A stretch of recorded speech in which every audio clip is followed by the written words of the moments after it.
Vereador Ricardo Yang, por favor.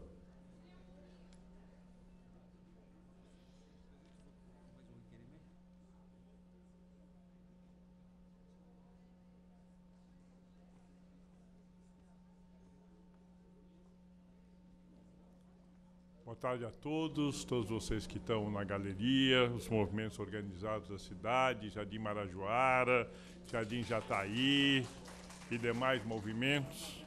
Parabenizo vocês por estarem acompanhando diuturnamente esse processo, que é lento, é detalhado, tem conflitos de interesse, mas é assim que a gente vai construindo essa cidade. Votar uma lei de parcelamentos e ocupação do solo é missão de grande responsabilidade. Trata-se de tomar decisões que vão impactar diretamente a vida e o cotidiano e o futuro de uma capital onde vive milhões de pessoas. Nosso mandato está desde o ano passado trabalhando para tornar o conteúdo desse PL o melhor possível para a cidade. Nós recebemos muitas demandas de muitos grupos organizados da sociedade civil e pleitos relacionados a diversos temas que nosso mandato avaliou sob a luz de critérios técnicos para tomar a decisão de acolher ou não esses pleitos. Os parâmetros adotados pelo nosso mandato, e isso é muito importante que todos tenham ciência, tem como norte a visão estratégica da lei de adensamento nos eixos de transporte, um olhar abrangente que contempla os anseios de uma cidade mais justa, humana e sustentável. Primeira decisão que tomamos foi de atender apenas pleitos coletivos, não atender pleitos individuais e que teriam motivação individual. Nenhuma mudança poderia ir também contra a sustentabilidade. E aí é importante, porque a sustentabilidade é muito colocada como um sinônimo de meio ambiente. O nosso mandato adotou o critério da sustentabilidade no seu aspecto completo e não apenas ambiental. E a atuação no meu mandato se pauta pela busca da sustentabilidade social, econômica e ambiental. Portanto, nenhum aspecto deve prevalecer sobre o outro, e a cidade precisa de áreas verdes, mas elas não são oásis desconectados do entorno. Elas são parte de um contexto geral que precisa ser considerado. Então, nós discutimos o mérito da sustentabilidade de todas as propostas colocadas com essa contextualização, o equilíbrio entre meio ambiente, aspectos sociais e econômicos, o que não foi nem um pouco fácil. Será fácil listar aqui as áreas verdes que estão sendo colocadas em risco nesse zoneamento e marcá-las todas como ZEPAM, mas seria também desleal com o projeto geral. Nós poderíamos demarcar todas as áreas em discussão como ZEPAM e depois teríamos que enfrentar a impossibilidade de realizá-las. Nós preferimos olhar para cada caso, onde deveríamos retornar à condição de ZEPAM, retornamos, e onde a condição de ZEPAM já não era mais sustentável, quais eram as melhores alternativas sob o ponto de vista socioambiental para a cidade. Para ser fiel ao olhar amplo da sustentabilidade, procuramos o equilíbrio entre as zonas possíveis na cidade, buscando, por exemplo, a equiparação de condições de ZECOR, que privilegiam a atividade comercial e geração de emprego, e ZERS, que proporcionam ao paulistano moradia com qualidade de vida em bairros que são verdadeiros respiros da mancha urbana, como o vereador André Matarazzo colocou muito bem, ele que tem sido um dos pares que mais tem encaminhado questões ligadas à ZER. Por isso, lutamos pela retomada da ZER no Jardim Prudência, que no projeto enviado pela Prefeitura estava marcado como zona mista e queria descaracterizar o bairro. Também defendemos a ZECOR como forma de proteger a ZER. Como as duas zonas possuem os mesmos parâmetros urbanísticos, colocar a ZECOR do lado das ZERs evita conflitos como construções com gabaritos altos. É importante isso. Muitas ZERs têm corredores que estão se deteriorando. A deterioração dos corredores pode deteriorar a própria ZER. Então, nós procuramos analisar em todas as ZERs como os corredores poderiam proteger a ZER sem descaracterizá-las. E foi isso que nós fizemos em todos os casos, como vocês vão ver. Um exemplo foi a mudança que realizamos na Rua São Benedito, que tinha um dos seus lados marcados como Zecor e outro como zona de centralidade. Optamos por tornar os dois lados Zecor e evitar prédios com gabaritos de até 48 metros que seriam autorizados na zona de centralidade. Então foi esse tipo de ajuste que nós fizemos. Da mesma forma, levamos em conta o pedido dos moradores da Rua Bento de Andrade, que nos solicitaram que fosse aplicada a Zecor, onde antes estava demarcada a zona de eixo, que permite prédios com altura ilimitada. Trouxemos também, então aproveitamos o conceito de Zecor, de Zecor 1 a Zecor 3, para poder fazer essa adaptação e revitalizar a condição das ZES. Da mesma forma, levamos em conta o pedido, trouxemos também pleitos da sociedade que aprimoram a aplicação da cota ambiental. O texto enviado pela Prefeitura permitia que as empreiteiras incluíssem na sua conta de pontuação da cota ambiental as árvores plantadas em decorrência dos termos de compensação ambiental. Absurdo, absurdo isso, né? Quer dizer, você não pode permitir que a descaracterização da área verde pelos empreendimentos imobiliários depois possam considerar o próprio paisagismo do empreendimento imobiliário, que valoriza o empreendimento imobiliário como motivo para melhoria da pontuação em relação à cota ambiental. Não conseguimos excluir essa cláusula, mas diminuímos o peso dos pontos. Mas, mesmo assim, somos bastante críticos em relação a isso. Além disso, garantimos que a instalação de equipamentos públicos em áreas verdes seja obrigatoriamente aprovada pelo Conselho Gestor de parque relacionado à área ou pelo CADES. Não tem cabimento se instalar equipamentos públicos em parques, praças, áreas verdes, sem que haja uma discussão com a população e com os moradores do entorno. Isso foi conseguido com a inclusão do Conselho Gestor e do CADES nessas decisões. Todas essas melhorias incorporadas ao texto na primeira etapa desse trabalho são frutos de amplo diálogo com a sociedade. Agradecemos, portanto, o esforço da população, da Secretaria de Desenvolvimento Urbano e dos membros da Comissão de Política Urbana, especialmente o relator Paulo Frange. Comemoramos essas conquistas, mas isso ainda não foi o suficiente. Estamos debatendo nesse momento uma minuta do substitutivo, ou seja, não é ainda o texto final, que ainda deverá ser publicado no Diário Oficial de hoje para amanhã, para ser votado. Então, em função da minuta, nós vamos apresentar para vocês todas as alterações que nós propusemos. É ela que nós temos para debater. Ao observar a minuta, é possível constatar que muitas alterações foram feitas. Considero fundamental que cada um de nós, vereadores, possa saber quem e por que propôs cada uma delas, para assim podermos avaliar corretamente os méritos. Nós estamos mexendo na cidade a fundo. Todos nós aqui, vereadores, temos a obrigação de tornar públicas nossas emendas, argumentar o porquê estamos fazendo essas emendas e a quem elas servem. Tá? E é exatamente isso que nós vamos fazer agora com as nossas. Uma das mudanças que me causou estranhamento foi a alteração da porcentagem mínima de adoção da cota ambiental para reformas. Até essa última minuta a ser apresentado, caso a reforma acrescentasse 5% da área construída ao empreendimento, ela deveria cumprir a cota ambiental. Agora não sabemos qual o motivo esse número foi aumentado para 20%. Esse era um mecanismo essencial para estimular a adoção de soluções ambientais em edificações mais antigas.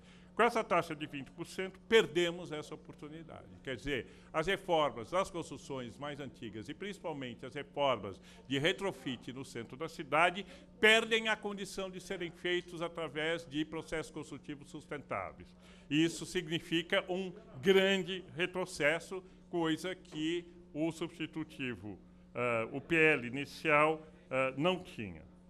Agora, vamos às emendas. Uma coisa que me deixou, assim, muito intrigado, e é uma armadilha, eu queria declarar aqui claramente para todos vocês que essa é uma armadilha e mostra como o interesse imobiliário se imiscui e se infiltra nos projetos de lei. Foi incluído um artigo nessa minuta que vai totalmente contra o que traz o plano diretor.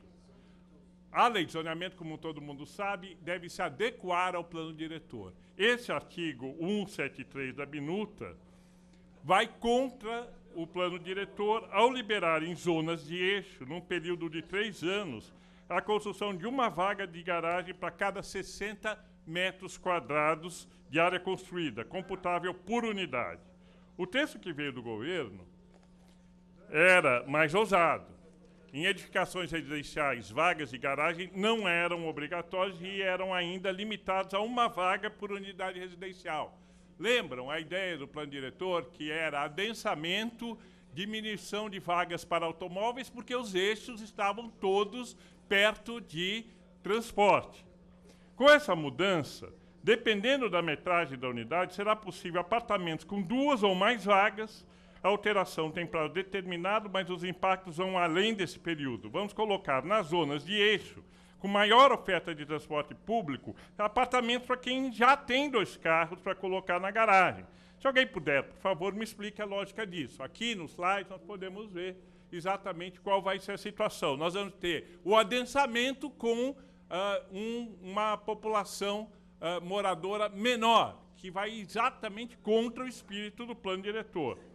O mesmo artigo aumenta a cota-parte máxima de terreno por unidade residencial de 20 para 30, significa que teremos cerca de 50% menos unidades residenciais no terreno e, consequentemente, unidades maiores. Teremos um adensamento construtivo, mas não necessariamente populacional. Estamos sabotando o plano diretor aqui, porque nós estamos agora nas zonas de eixo privilegiando de novo a classe média e a classe média alta. Quer dizer, todo o discurso do governo para a democratização da cidade nas zonas de adensamento são destruídos por esse artigo 173.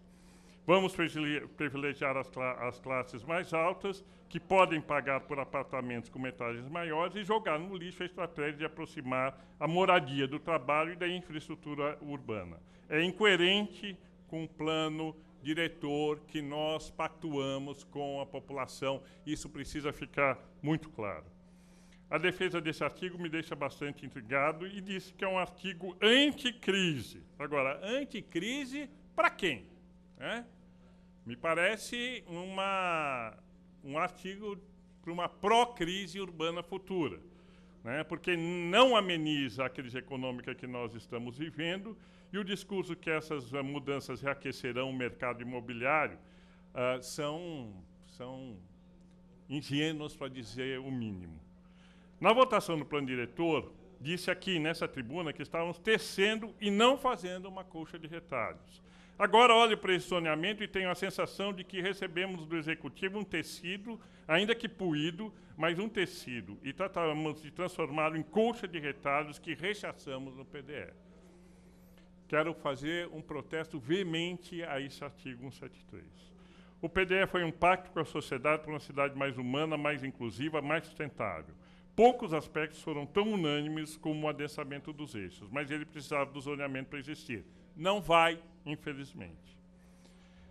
Peço ao prefeito que tenha a hombridade de endereçar às Nações Unidas uma errata, explicando que aquele PDE que eles destacaram como exemplo, lembra, o nosso prefeito recebeu um prêmio em função do plano diretor e da forma que ele foi encaminhado, nós pedimos que ele desminta junto às Nações Unidas os méritos que aquele PDE teve para serem premiados. Os princípios de sustentabilidade e urbanismo social estão sendo um a um enterrados em um zoneamento equivocado, e tudo isso sob as vistas e com o aval do seu partido e da sua gestão. Ainda assim, como eu sou um otimista permanente, vou defender aqui todas as minhas emendas que não foram incorporadas ao texto, para que talvez desperte a sensibilidade dos meus pares para temas tão importantes contemplados nelas. Só para que vocês acompanhem, e vocês estão acompanhando, nós tomamos uma decisão na semana passada de que todas as emendas deveriam ser publicadas junto com a minuta no sábado de manhã. Efetivamente foram. mas para que elas pudessem efetivamente ser rediscutidas, elas tiveram que ser reprotocoladas aqui. Então, todas as emendas que eu vou ler aqui para vocês, elas não foram incorporadas no texto da minuta, mas estão aqui protocoladas e nós poderemos ainda discuti-los. Então, vamos para o slide 3, por favor. Em dezembro, apresentamos ao relator emendas que tinham objetivos de entregar à população uma legislação mais adequada ao nosso tempo, com parâmetros de sustentabilidade e qualidade de vida na sociedade. Alguns tinham um foco especial na proteção das EPANs. Outras garantiriam a demarcação de parques já determinados no PDE. Vale ressaltar aqui a dificuldade dessa gestão em criar, manter e proteger as áreas verdes da cidade. Ao longo dessa gestão, diversas DUPs para essas áreas foram canceladas, outras tantas tiveram seus prazos expirados e nada foi feito. No processo de elaboração do PDE, demarcar as áreas de parque foi um trabalho hercúleo, mas depois de muita discussão conseguimos que muitas delas fossem grafadas. Agora, no zoneamento, parece que todo esse trabalho foi em vão. Nem mesmo esses parques demarcados no PDE estão sendo respeitados. Vamos mostrar alguns desses casos nas nossas emendas. Muito nos entristece que apenas uma das nossas demandas, cuidadosamente apresentadas, foram acatadas na minuta publicada, enquanto outras requisições, que em nada lembram o pensamento estratégico do texto, foram incorporadas. Essas alterações pontuais desconfiguram a legislação em prol de pequenos grupos. Trata-se de uso político e irresponsável de uma lei tão fundamental para a cidade. Vou defender aqui cada uma das emendas apresentadas pelo meu mandato e publicadas juntamente com a minuta no Diário Oficial. Então, está claro o que está acontecendo. Nós levamos quase 2 anos para aprovar um plano diretor. Esse plano diretor ele tinha aspectos muito polêmicos, mas ele tinha um conceito. Ele tinha o conceito de uma cidade moderna, adensada, descentralizada, onde moradias e trabalhos estivessem mais próximos umas das outras, e o conceito de sustentabilidade permeava todas as novas dinâmicas de construção popular na cidade. Bom, esse plano de zoneamento está destruindo o plano diretor, está sendo, sim, uma colcha de retalhos, e todo o esforço que foi feito está impedindo que isso seja corrigido. Não estou dizendo que a lei de zoneamento não traz coisas boas e que algumas das demandas de vocês não estejam sendo atendidas. Algumas estão, sim, mas o caráter geral do plano da lei de zoneamento está descaracterizando o plano diretor e nós temos que estar muito atentos para isso. Vamos às emendas. Slide 4. Primeira delas determina que as zonas classificadas como zonas e corredores ECOR e zonas predominantes residenciais tenham a mesma taxa de permeabilidade das zonas exclusivamente residenciais. Temos que aumentar a permeabilização na cidade e esse foi o esforço aqui. São as características ambientais, seus parâmetros urbanísticos e que continuem a contribuir de forma positiva para a cidade. Então, esse foi o esforço da primeira emenda. A segunda, próximo slide, por favor, trata da concessão de desconto de 5% na outorga onerosa a construções com certificações de sustentabilidade. A nossa emenda determina critérios mínimos nessa certificação, como geração local de energia renovável e qualidade urbana. Por que essas duas emendas são tão importantes? Nós vivemos uma cidade que destrói todos os dias os serviços ambientais.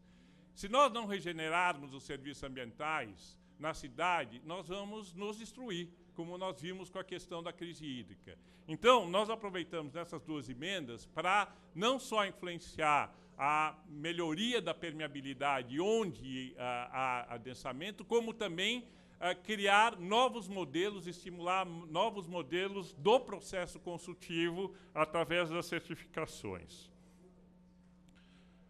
Slide 6.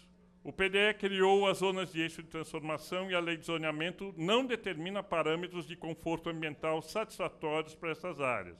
Por isso, propomos duas emendas, uma que inclui esses parâmetros de conforto e a outra que determina que seja regulamentada por decreto uma metodologia que leve em consideração aspectos como acesso ao sol, qualidade do ar, ruído urbano, entre outros. Slide 7.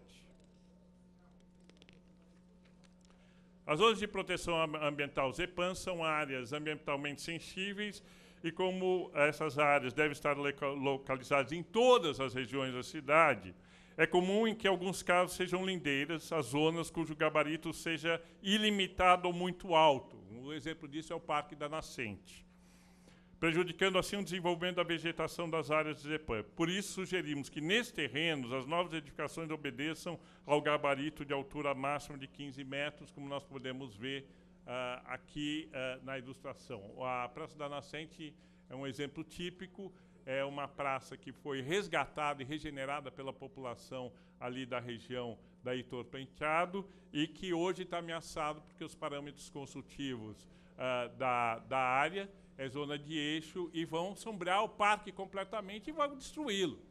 Então, essa emenda teve esse espírito. Slide 8. 9.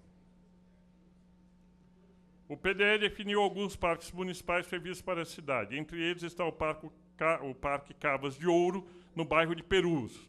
No texto do zoneamento enviado pela Prefeitura, a área estava corretamente grafada como ZEPAM. Na imagem se vê a demarcação de toda a área como parque. Tá? Podemos dizer toda a área ali como parque. E aí, da noite para o dia, não se sabe o porquê, é possível se ver um terreno demarcado como ZEIS 3 em amarelo. Essa alteração foi realizada aqui na casa. De repente, do nada, gratuitamente, surge uma ZEIS no meio de uma ZEPAM. Olha lá. Slide 11. Vocês podem ver como a área ainda possui um grande remanescente de área verde. Tá? E aí é a foto da área. Tá? E não faz nenhum sentido uma ZEIS ali. O parágrafo 2 do artigo 73 do PDE deixa claro que a inclusão ou exclusão de áreas na categoria de ZEPAM deverão ser acompanhadas de parecer consubstanciado emitido pelo órgão ambiental municipal. Perguntamos, onde é que está esse parecer para entendermos essa alteração aqui? Por isso, pedimos que a área retorne ao seu estado inicial de ZEPAM. São essas coisas que vêm destruindo o plano diretor. São esses exemplos que vocês estão vendo que vêm destruindo o plano diretor. O mesmo acontece na ZEPAM da área da Rua Diogo Gomes Carneiro, na subprefeitura do Butantã, conhecida como Parque Linear Jacarezinho, que tem forte presença de remanescente da Mata Atlântica e abriga pelo menos uma nascente. É possível ver a área de parque em verde. Na atual minuta, toda a área verde da direita virou zona mista. Olha aí. Como uma área claramente coberta por vegetação, como vocês podem ver, se tornou zona mista. Por favor, secretário do Verde, nos explique isso. Isso é a área de parque demarcada no PDE. Como nessa minuta se tornou zona mista? Pedimos também que a área retorne ao seu estado inicial de ZEPAM. Olha lá, toda aquela área da direita se tornou zona mista. A área conhecida como Parque da Moca, entre Rua de Higienópolis e a Rua Barão Monte Santo, na Moca, está demarcada desde o texto enviado pela Prefeitura como zona mista. Como também determinado pelo PDE, a área deveria ser um parque, e por isso pedimos a alteração da zona mista para ZEPAM. Nós temos toda aquela área, desde do plano diretor, era para ser a ZEPAM, e agora ela foi dividida, metade está como ZEPAM e metade como zona mista. Outra área que pleiteamos ser ZEPAM é o Parque Mata dos Rodrigues, localizado no bairro da Vila Carbone. Esse terreno já é reconhecido pelo Atlas Ambiental do município de São Paulo, porém está demarcado como zona de centralidade. Pedimos a mudança dessa área também para a ZEPAM, para garantir as condições de viabilidade do parque.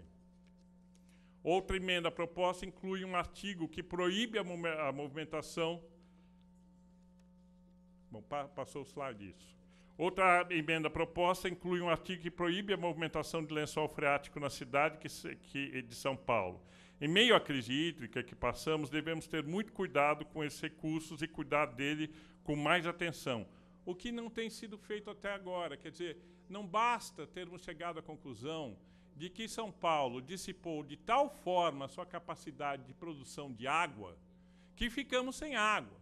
E todos os lençóis freáticos que poderiam abastecer a cidade de água são tratados de qualquer forma, quando não são soterrados ou jogados no Rio Pinheiros, né? Então, colocamos uma emenda que proíbe a movimentação de lençóis freáticos na cidade, que obviamente não foi aceita até aqui, né? Slide 24. Os lotes situados em zonas predominantes residenciais, ZPRs, possuem restrições em relação aos parâmetros urbanísticos que preservam características importantes da cidade. Por isso, protocolamos uma emenda que impede que esses lotes sejam integrados a outras zonas, que possam descaracterizá-los com construções de maior porte, impermeabilização dos terrenos, entre outros pontos, tá? Garantir que não haja contaminação das zonas predominantemente residenciais. O PDE prevê que a cidade possa fazer pagamentos por serviços ambientais. Propusemos uma emenda que determina que esses contratos sejam regulamentados por meio de edital para que os trâmites tenham maior agilidade. As áreas de parque demarcadas como ZEPAM na lei de zoneamento não têm proteção contra projetos já em fase de licenciamento. Sugerimos por emenda que essas áreas sejam declaradas de utilidade pública no ato da aprovação dessa lei, para que assim sejam protegidas e garantidas como parque. Quando nós estávamos discutindo o plano diretor, houve uma aceleração enorme de pedidos de licenciamento em obras de andamento para que elas não se submetessem ao plano diretor. E agora nós temos várias áreas de interesse ambiental demarcadas na cidade que já estão começando a ser construídas ou obtendo licenciamentos, e nós pedimos que esses licenciamentos sejam submetidos agora a esses novos critérios. Para resguardar a condição ambiental do ZEPAM, propusemos a determinação de mais controle social por meio de realização de audiência pública na implantação de equipamentos públicos nessas zonas, partindo da mesma premissa no caso de qualquer tipo de construção com mais de 2.000 metros quadrados, 2.500 metros quadrados em área de manancial. Mesmo que a zona não seja ZEPAM, pedimos também a realização de audiência pública. Atendendo uma demanda recebida por populações indígenas e associações defensoras dos parques da cidade, propusemos a criação da subcategoria ZEPAM-TI, Zona Especial de Preservação Ambiental de Terra Indígena, e ZEPAM-P, Zona Especial de Preservação Ambiental Parque, ambas vinculadas à ZEPAM. Proposta rejeitada. O ruído, que todos nós paulistanos temos verdadeiro pavor, é também um tema de conflito nas grandes cidades. O texto enviado à Câmara pelo Executivo aumenta o limite, olha que absurdo, aumenta o limite de ruído nos horários entre 22 e 7 horas da manhã para 50 decibéis nas zonas mistas, de centralidade e de eixo. Apresentamos emenda retornando esse limite ao valor anterior de 45 decibéis, a fim de garantir a qualidade de vida daqueles que vivem nessas regiões. E hoje nós lemos pelos jornais que a multa foi reduzida para quem comete crime de excesso de ruído. Dentre as alterações realizadas no texto aqui na Câmara está a restrição para a instalação de abrigos de medidas protetivas para crianças e adolescentes e ZECOR. Nós acreditamos que as ZECOR, sim, podem receber abrigos para crianças e adolescentes, dada a importância desses abrigos para a população e dada a importância das creches para que as mães possam trabalhar. Então, nós fizemos uma proposta, o texto atual ameniza essa proibição, expressando que, se houver aprovação de aumento de 50% dos proprietários dos lotes vizinhos, a instalação será permitida. Mas consideramos a mudança ainda insuficiente e mantemos a nossa demanda pela liberação completa. Pedimos também uma alteração dos mapas na região da subprefeitura de Emelino Matarazzo. Pedimos que essa área seja grafada em zona mista, que está grafada em zona mista, seja transformada em ZEPAM, pois é uma área já demarcada pelo PDE como parque, mas que atualmente está demarcada como zona mista. Quer dizer, de novo, é uma coisa que já está grafada no PDE como parque, agora está se propondo como zona mista. Como vocês podem ver, trata-se de área com vegetação. Pedimos também a alteração dos mapas da região da subprefeitura de São Mateus e de Campo Limpo para transformar de volta em ZEPAM uma área que veio com essa demarcação do Executivo, mas que aqui na Câmara foi alterada para ZEIS. Trata-se de áreas remanescentes de Mata Atlântica que precisam ser preservadas, como podemos ver nas imagens seguintes. Como é que nós podemos alterar essa região para ZEIS? Como é que nós podemos fazer isso? O próprio Executivo mandou aqui como ZEPAM, né? Por que ela está sendo transformada em ZEIS? Nossa emenda é para evitar isso, mas eu gostaria que os vereadores proponentes ou o próprio Executivo explicassem por que estão transformando em ZEIS. As próximas imagens mostraram as mudanças que ocorreram na subprefeitura... Não, as imagens mostraram as mudanças que ocorreram na subprefeitura de São Mateus. Agora, essas a seguir mostram as mudanças na subprefeitura de Campo Limpo. Mesma situação, né? Estava grafado como ZEPAM e agora está sendo transformada em ZEIS. E depois nós não sabemos por que nós vamos perdendo as zonas verdes da cidade e a população não sabe por que essas mudanças estão sendo feitas, e quando nós propomos a correção e a retificação dessas propostas, as nossas emendas não são alteradas. Exatamente por isso, por não considerarmos que está havendo a transparência necessária, por considerarmos que toda a negociação com a população não foi devidamente incorporada, por considerarmos que o governo tem pressa e um projeto desse não pode ser decidido às pressas, o meu posicionamento até esse momento é contra essa lei que está apresentada através das minutas. Muito obrigado. Obrigado, vereador Ricardo Yang. Com a palavra...